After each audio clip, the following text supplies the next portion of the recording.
Comment avoir une relation de couple extraordinaire, époustouflante? Vous savez quoi? C'est une question qu'on m'a posée. Et pas n'importe qui. C'est un coach en développement personnel qui a créé le Grand Sommet de la Motivation, Didier Gélanor d'ailleurs, je vais le citer. Et en fait, il m'a posé cette question, comment avoir une relation de couple époustouflante? Et je trouvais ça génial. Je me suis dit, tiens, époustouflante, on n'utilise jamais ce mot.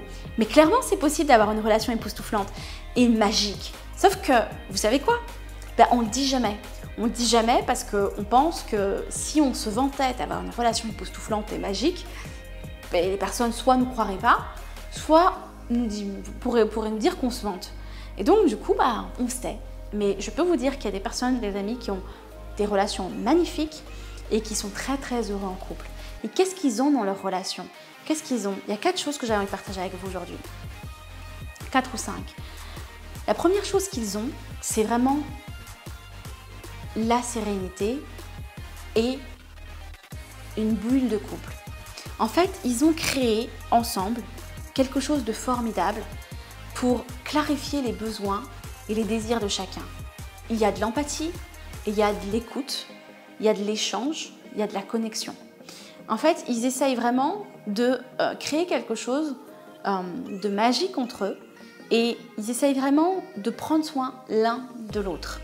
Et ça, je trouve ça magnifique parce qu'en fait, c'est contre-intuitif, mais on a de plus en plus d'ego dans la relation. Oui, alors, si j'ai fait ça, tu fais ça, et puis de toute façon, si tu as fait ça, je vais te faire la même chose, je vais me venger, puis ceci, puis cela. Enfin, moi, ma philosophie, c'est qu'il n'y a pas forcément d'ego dans l'amour. Alors, j'ai pas dit qu'on fait n'importe quoi en amour. J'ai juste dit qu'il n'y a pas forcément un ego déplacé dans l'amour.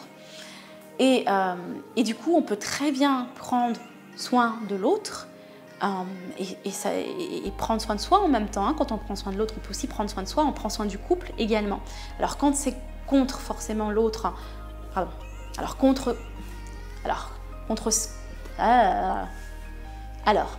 quand c'est contre nous, si on est dans une relation toxique, bien évidemment, tous les conseils que je vais préciser n'est pas valable pour vous. Relation toxique, relation abusive, que ce soit physique ou psychologique, bien évidemment. Mais sinon, pour le reste, ça peut s'appliquer à vous.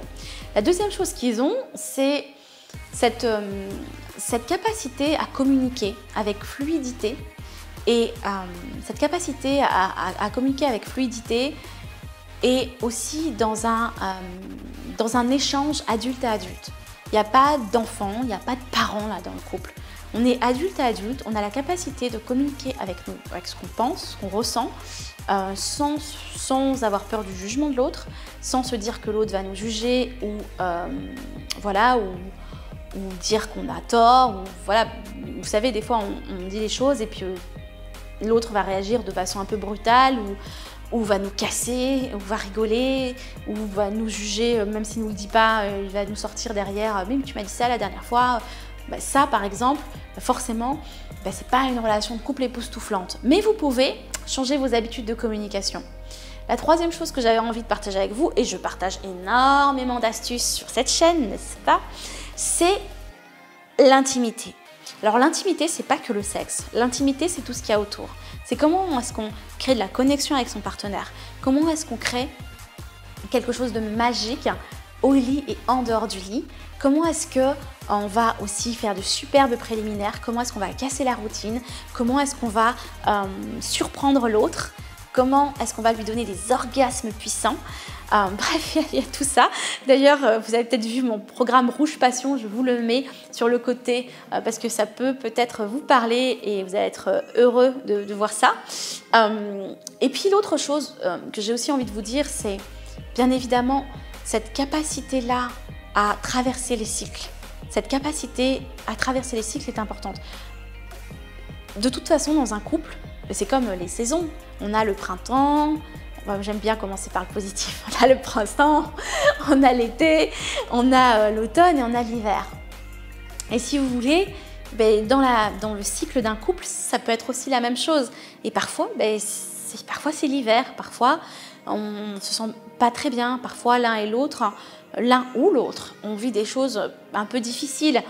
Et c'est pas forcément lié à nous, c'est lié à la personne, ce qu'elle vit, parce que on est trois dans le couple. Il y a ce que toi tu vis, ce que moi je vis, et puis nous ce qu'on vit du coup, qui est aussi clairement l'impact de ce que toi ou moi vivons.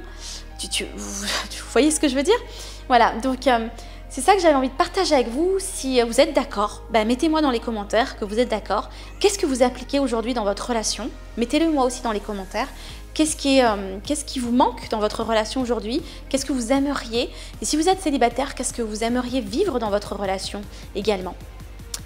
Si vous avez envie d'aller plus loin, vous avez la possibilité de m'avoir en direct avec des pépites que je partage avec vous lors de conférences en ligne. Donc peu importe où vous êtes dans le monde, vous pouvez accéder à mes pépites et d'autres conseils, des conseils très très puissants. Beaucoup de couples ont transformé la relation grâce à mes accompagnements, grâce à ce que je propose, grâce à mes conseils.